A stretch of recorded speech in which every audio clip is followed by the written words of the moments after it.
Welcome to Mindful Minds, the place where we unpack mental health with science and offer practical advice that you can use. I'm your host, Coach Muzi, and today we are talking about a heavy but vital topic, the mental health strain of not being understood and constantly being suspected.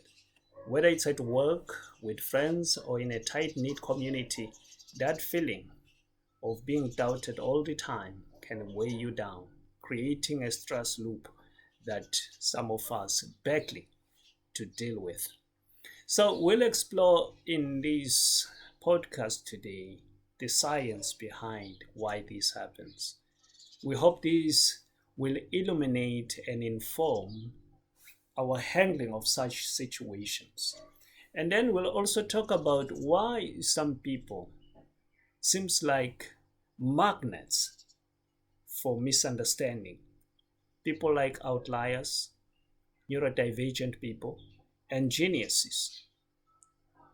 And then we'll also delve into these small communities where this tendency it tends to be brutal.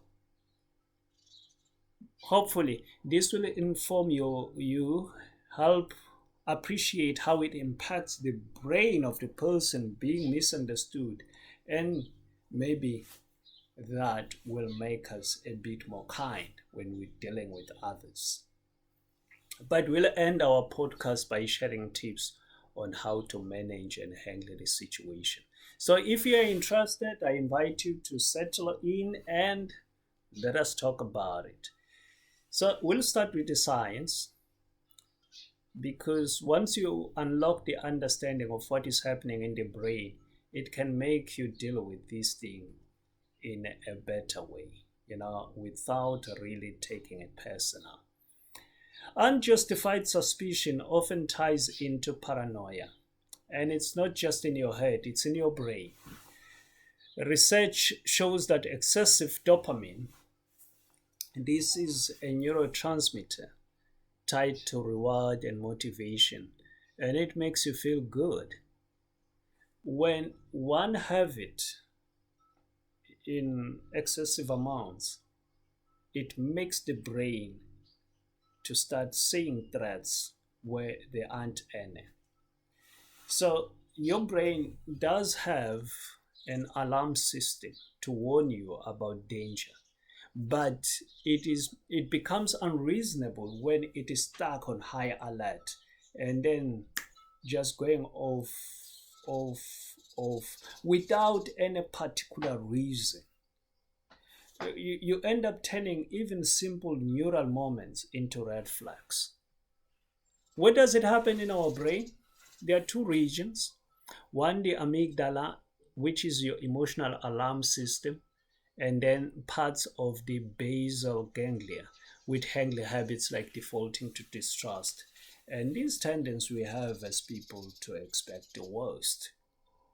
So when someone is constantly suspecting you and you are aware of it, these two areas they just fire up, creating a stress loop.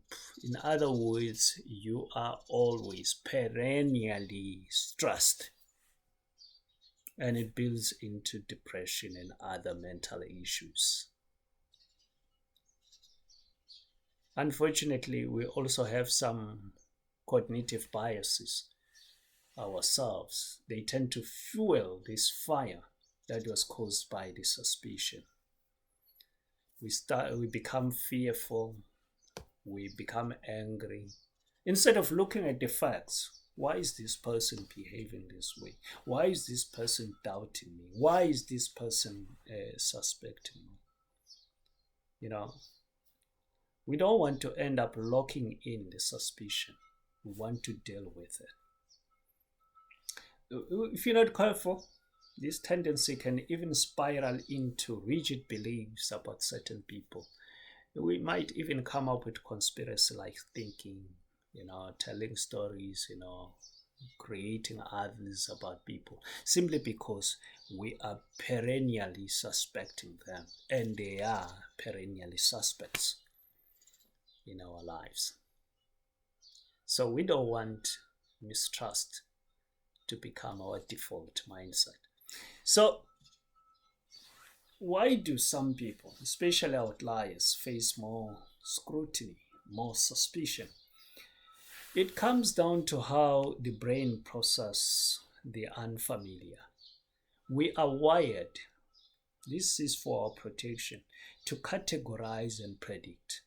It is a biological trick from our creation. We see things and then we place them in different imaginary boxes. So when somebody comes and doesn't fit, whether it's in their behavior, it's in their appearance or ideas, the brain sets off the alarm. Potential threat, potential threat, potential threat. Studies show that we are more likely to distrust people who deviate from social norms because they challenge our mental shortcuts. We love the familiar. So if somebody comes and is different, then it becomes a problem for our brains. Someone like a neurotransmitter, for example, the person has a brain, but it works differently from what we know or what we consider typical, like people with autism or ADHD. So we have to know how to deal with those people. Even people from a different cultural background. I don't know if you've noticed that the hatred, the mistrust, the distrust for people from different backgrounds is just increasing every day. Some people, they may be local, but you find that they do things their own way. Or in other words, they just march to their own beat. To somebody who is expecting something familiar and then comes across this person, his brain, without even him consciously being aware of it, the brain just triggers the amygdala's response, threat response, and then the alarm goes off. Even if you can sit him down and say, why do you doubt this person? Why do you suspect this person? He doesn't have any justifiable reason. It is just the amygdala's right response moving this person to act in that way. But now what we should know about people who are different, people who are unique, they show it in what we call neurodivergence. It is not about being less. It is just about having a unique way of thinking, a unique way of experiencing the world around them. But you may wonder, why are some people harder to understand, therefore sparking suspicion in others? Research points to differences in social communication cues. So we have expectations. Now, people who are neurodivergent may express their emotions or even process social interactions in ways that don't allow typical expectations. Maybe eye contact that is atypical, or the tone or body language. So we have the expectation here. It's a society expectation or a local expectation. When you're talking to another person, this is how you have to put it. And then there is a mismatch between what we see or experience and what we're expecting. So it makes the person uneasy. There's just that feeling of uneasiness, and then they focus on the person. Unfortunately, because the person is different or unique, they can't read this person, and the unreadability creates a gap between what we are being given by this person, what's on the table from this person, and what we're expecting on this person. And that gap is then filled up with assumptions. Now, something about him is off. He must be dishonest. He must be unreliable. But okay, give me evidence. Unfortunately, there is no shred of evidence supporting that conclusion. Here's another layer. People regarded as geniuses, like groundbreaking thinkers or visionaries. These people are often misunderstood for familiar reasons. Research on exceptional cognition shows that geniuses tend to think in highly unconventional ways. They tend to see connections and solutions that other people miss, because people are so wired to look at things from a perspective of familiar patterns. And then this person uh, somehow deviates and then comes up with a different solution. And then that makes people uneasy. So, how do we deal with him? Because we don't have a box for him that will make us feel at ease with him, then we are concerned about his ideas. We are concerned about his behavior. He is weird. That's what we say. That is the conclusion. No, he is unpredictable. Because we are used to familiar patterns. So a genius might challenge established norms or communicate complex ideas that others struggle to fathom, which can feel threatening or confusing.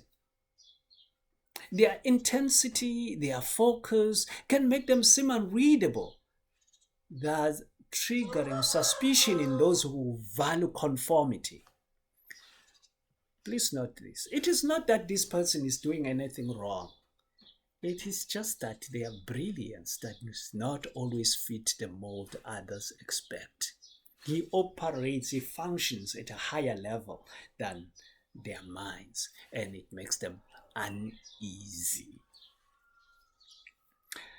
Maybe let us delve into science. No, we were in science. Let us delve into history a bit, because history is just littered with example where a blessing of brilliance that separates a person as unique has been turned into a curse. I'll quickly go through some of these historical stories. You know them.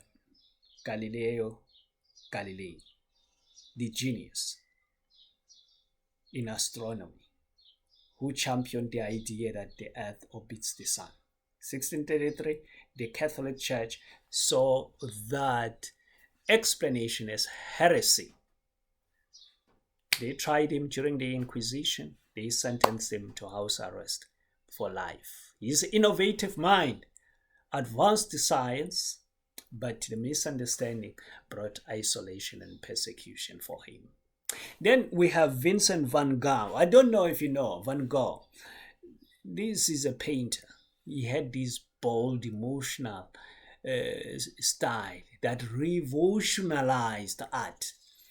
During his lifetime, he was never accepted. He was dismissed as mad or unstable. He sold only one painting. He grappled with severe mental health, and in 1888, amid a severe breakdown, he cut off part of his ear after a dispute, and he died by suicide in 1889.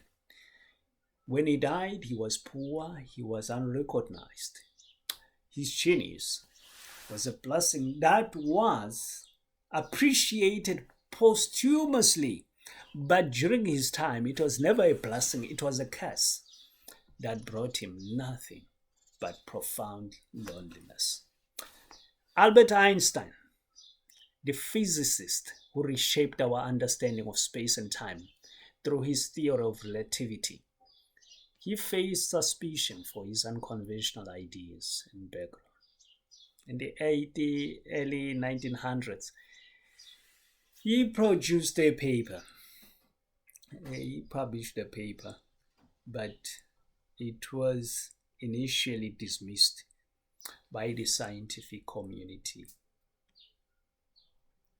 So, since he was Jewish, he couldn't fit in Germany. The Nazis, they spread propaganda about his work. They called his work Jewish physics. That forced him to flee to the US.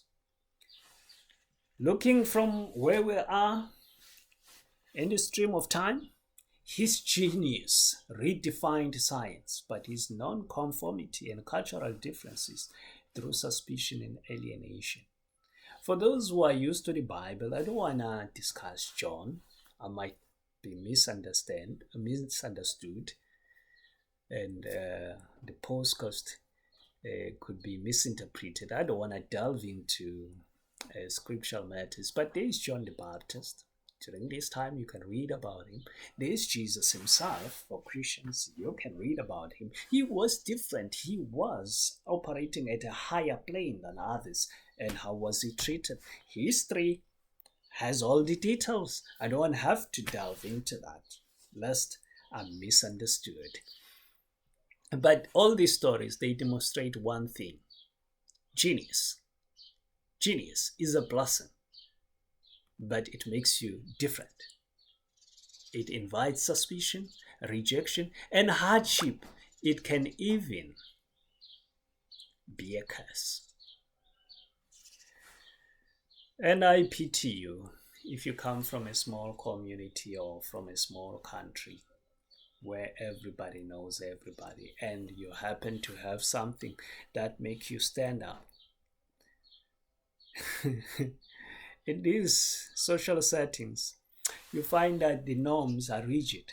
Conformity is a requirement.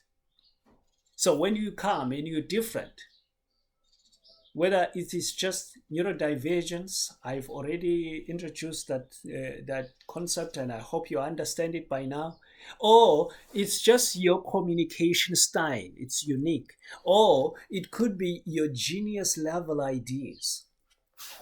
Your traits stand out even more in small communities. Research suggests that small, insular groups amplify suspicion because familiarity breeds the mentality of us against them.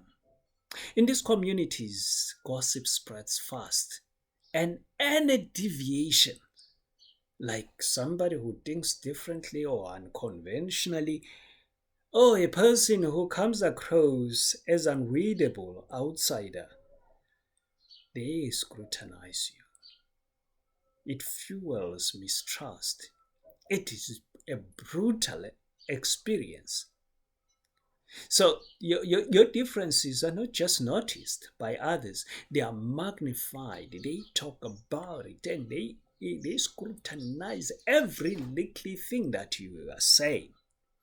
And unfortunately, because they don't know the whole story, there are gaps and they fill up those gaps with assumptions.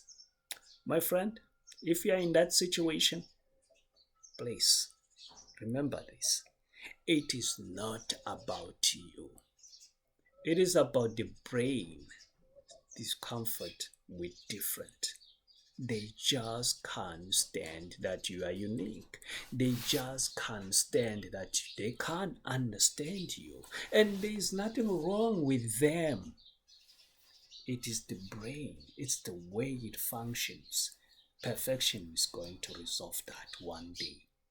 For the meantime, you just have to fight it. No, don't fight back. Manage it. You have to learn. Because, let me tell you, when you are the one who is constantly suspect number one, life is brutal.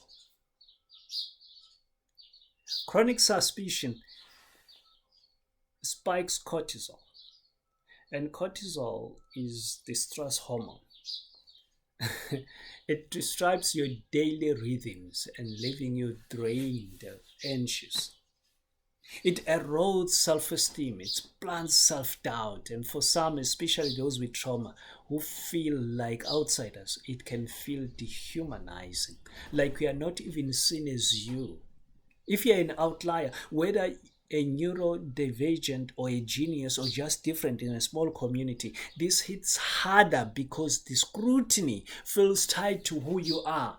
Over time, your amygdala is in overdrive, keeping you in fight or flight mode, while your prefrontal cortex, that is your rational thinking center, your executive headquarters, it struggles to keep up so that it can help you to stop, pause, and analyze the situation.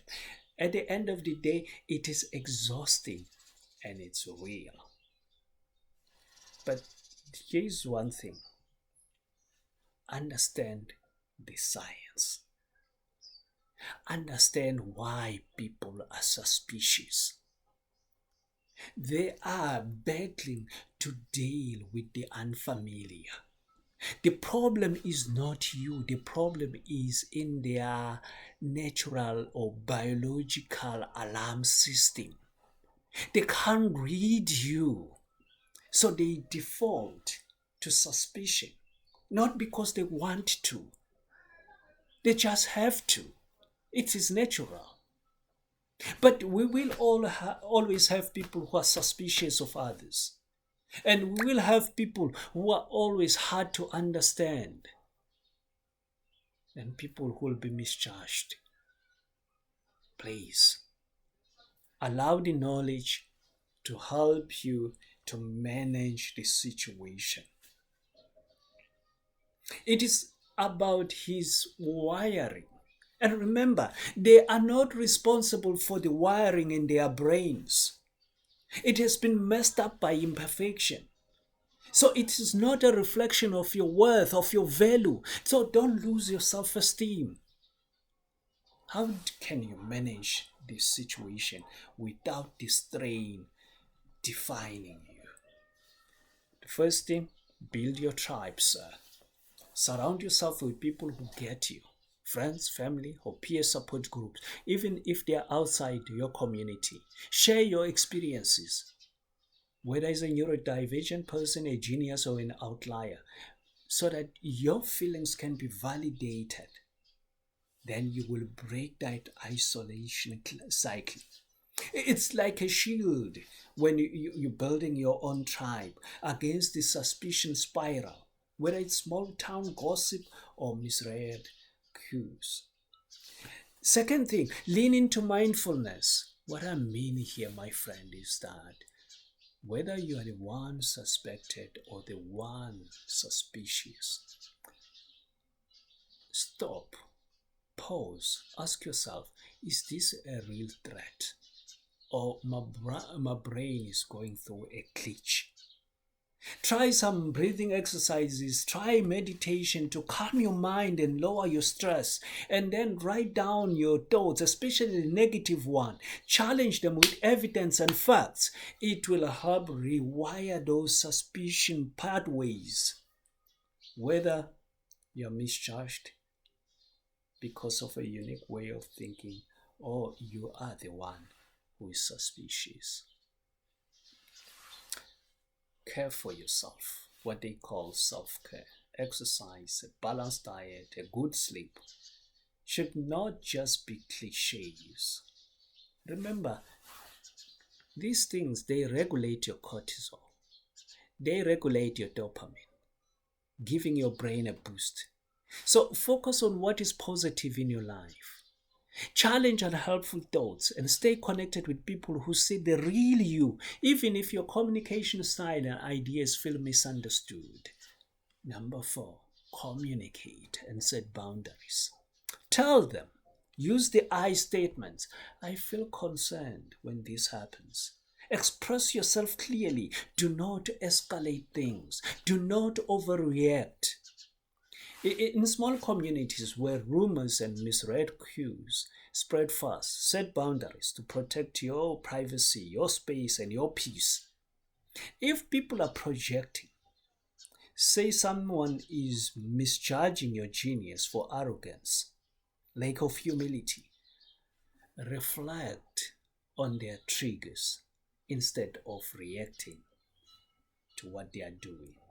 This will allow you to appreciate what is motivating them. It will allow you to stay calm, concise, and focus on emotional validation. Number 5, if it gets too much, ask for help. If the weight of suspicion, especially as an outlier who's harder to read or a genius with big ideas, feels overwhelming,